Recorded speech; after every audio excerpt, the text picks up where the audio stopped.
नमस्कार। आकाशवाणी जयपुर अजमेर से प्रस्तुत है प्रादेशिक समाचार।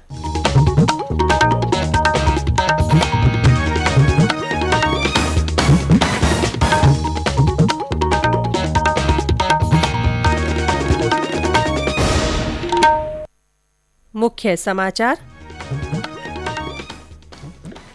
उपराष्ट्रपति चुनाव के लिए नामांकन का आज अंतिम दिन। विपक्ष की उम्मीदवार मार्गरेट आल्वा पर्चा दाखिल करेंगी।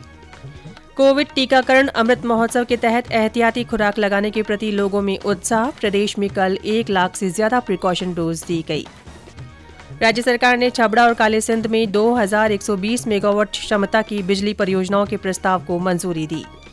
और मध्य प्रदेश की धार की बस दुर्घटना के मृतकों में राजस्थान के निवासी भी शामिल। राज्य सरकार ने मृतकों के परिजनों को 5-5 लाख रुपए की आर्थिक सहायता देने की घोषणा की।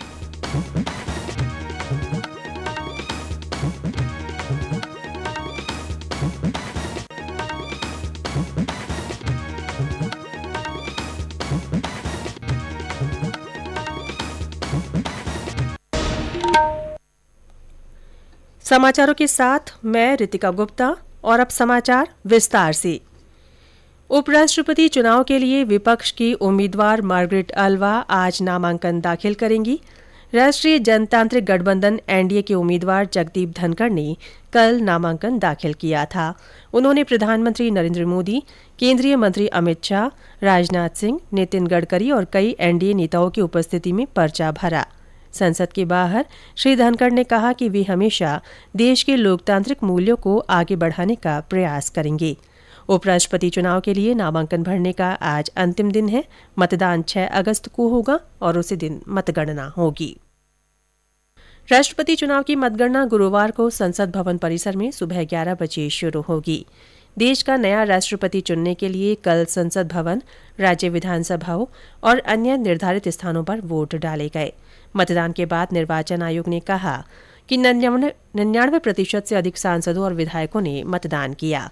संसद भवन परिसर में मीडिया को संबोधित करते हुए मुख्य चुनाव अधिकारी और राज्यसभा के महासचिव पीसी मोदी ने कहा कि देश भर से मतपेटियां संसद भवन परिसर में लाई जा रही हैं। इधर राज्य विधानसभा में 200 में से 198 विधायकों ने अपने मत का प्रयोग किया। मुख्य निर्वाचन अधिकारी प्रवीण गुप्ता ने बताया कि मतदान के बाद बैलेट बॉक्स और अन्य निर्वाचन सामग्री कड़ी सुरक्षा के बीच दिल्ली भेज दी गई। झारखंड की पूर्व राज्यपाल द्रौपदी मुर्मू एनडीए की राष्ट्रपति पद की उम्मीदवार हैं, जबकि पूर्व केंद्रीय मंत्री यशवंत सिन्हा विपक्ष के उम्मीदवार हैं। राष्ट्रीय टीकाकरण तकनीकी सलाहकार समूह के कोविड कार्यबल के अध्यक्ष डॉक्टर एन.के. अरोड़ा ने कहा है कि लोगों को एहतियाती खुराक की जरूरत है, क्योंकि कोरोना वायरस के प्रति सुरक्षा में कमी आ रही है। आकाशवाणी समाचार से बातचीत में उन्होंने कहा कि एहतियाती खुराक को मिशन मोड में आगे बढ़ाया जाना चाहिए।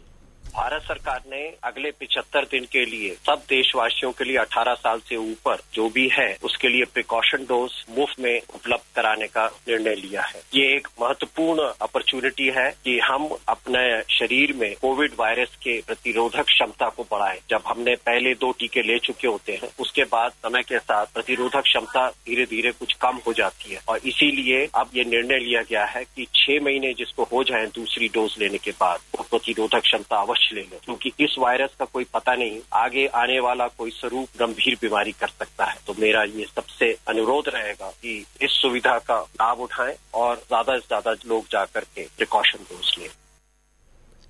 देश भर में कोविड टीकाकरण अमृत महोत्सव मनाया जा रहा है। इसके तहत 75 दिन तक 18 वर्ष से अधिक आयु वर्ग के लोगों को एहतियाती खुराक निःशुल्क लगाई जा रही है।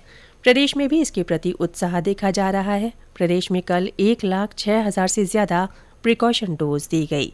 अब तक 26,80,000 से ज्यादा को एहतियाती खुराक दी जा चुकी है। वहीं देश में कोविड टीकाकरण 200 करोड़ 30 लाख का आंकड़ा पार कर गया है। कल 25 लाख से ज्यादा टीके लगाए गए। 5 करोड़ 87 लाख से ज्यादा एहतियाती खुराक लगाई जा चुकी है। प्रदेश में कल कोरोना संक्रमण के 146 नए मामले सामने आए। सबसे ज्यादा 44 रोगी जयपुर जिले में मिले।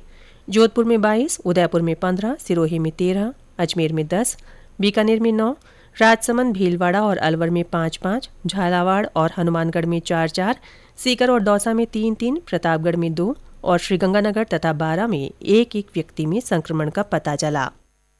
बीते 24 घंटों में 155 मरीज ठीक हुए। सक्रिय मामलों की संख्या 1333 है। कल इस बीमारी से बीकानेर में एक संक्रमित की मृत्यु हुई। ये समाचार आकाशवाणी जयपुर अजमेर से प्रसारित किए जा रहे हैं। समाचार अभी और हैं, उससे पहले ये संदेश। अब हर घर की छत पर शान से फहरेगा तिरंगा, गुनगुनाए जाएंगे नव विकास के गीत। आन बान शान का प्रतीक राष्ट्रध्वज तिरंगा। आइए आजादी के अमृत महोत्सव के पावन अवसर पर इस स्वाधीनता दिवस हर घर फहराते हैं तिरंगा और लेते हैं भव्य और सशक्त भारत के निर्माण का संकल्प। आइए हर घर फहराएं तिरंगा।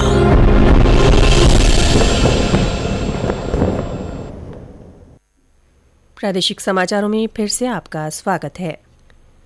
राज्य सरकार ने बारां जिले के छबड़ा में 660 मेगावाट की 2 यूनिट और कालीसिंध में 800 मेगावाट की एक अल्ट्रा सुपर क्रिटिकल यूनिट की बिजली परियोजनाओं के प्रस्तावों को मंजूरी दे दी है।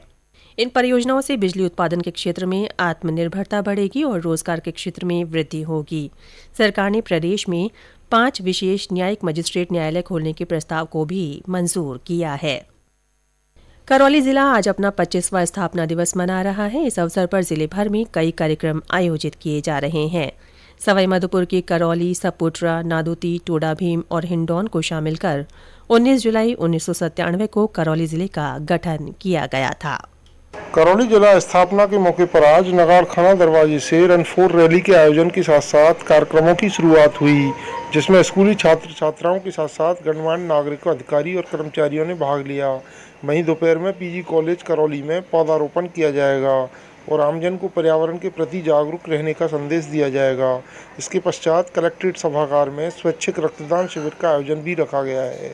दोपहर में ही सूचना केंद्र के टाउन हॉल में करौली में स्थित महत्वपूर्ण स्थानों और कार्यक्रमों से संबंधित पेंटिंग प्रतियोगिता आयोजित की जा रही है। करौली जिला स्थापना दिवस की पूर्व संध्या पर जिला मुख्यालय स्थित रणगंवा तालाब में दीपदान कार्यक्रम के साथ साथ पांचना बांध में नौका विहार के कार्यक्रम आयोजित किए गए।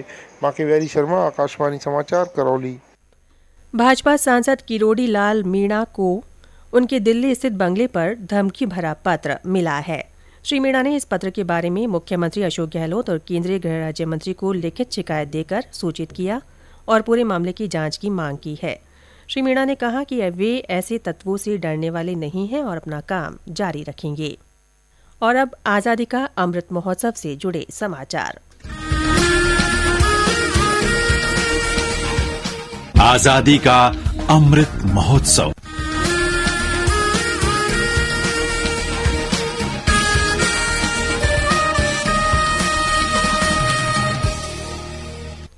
आजादी का अमृत महोत्सव के तहत कोटा जिले के सुकेत में राष्ट्रीय राजमार्ग प्राधिकरण की ओर से महोत्सव आयोजित किया गया। इस दौरान 4 लेन पर 2000 पौधे लगाने का संकल्प लिया गया।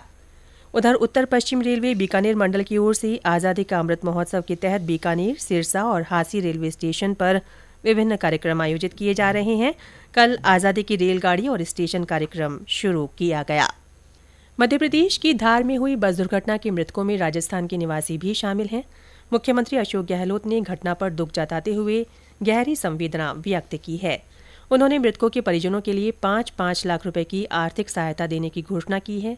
ये सहायता मुख्यमंत्री चिरंजीवी दुर्घटना बीमा योजना के तहत दी जाएगी। प्रधानमंत्री नरेंद्र मोदी ने भी घटना पर दुख जताते हुए प्रधानमंत्री राहत कोष से मृतकों के परिजनों को 2-2 लाख रुपए और घायलों को 50-50 हजार रुपए की सहायता देने की घोषणा की है। और अंत में मुख्य समाचार एक बार फिर। उपराष्ट्रपति चुनाव के लिए नामांकन भरने का आज अंतिम दिन है। विपक्ष की उम्मीदवार मार्गरेट अल्वा पर्चा दाखिल करेंगी। कोविड टीकाकरण अमृत महोत्सव के तहत एहतियाती खुराक लगाने के प्रति लोगों में उत्साह बना हुआ है। प्रदेश में कल 1 लाख से ज्यादा प्रिकॉशन डोज दी गई। राज्य सरकार ने छबड़ा और कालीसिंध में 2120 मेगावाट क्षमता की बिजली परियोजनाओं के प्रस्ताव को मंजूरी दी। और मध्य प्रदेश की धार की बस दुर्घटना के मृतकों में राजस्थान के निवासी भी शामिल हैं। राज्य सरकार ने मृतकों के परिजनों को 5-5 लाख रुपए की सहायता देने की घोषणा की है। इसी के साथ प्रादेशिक समाचार बुलेटिन समाप्त हुआ। नमस्कार।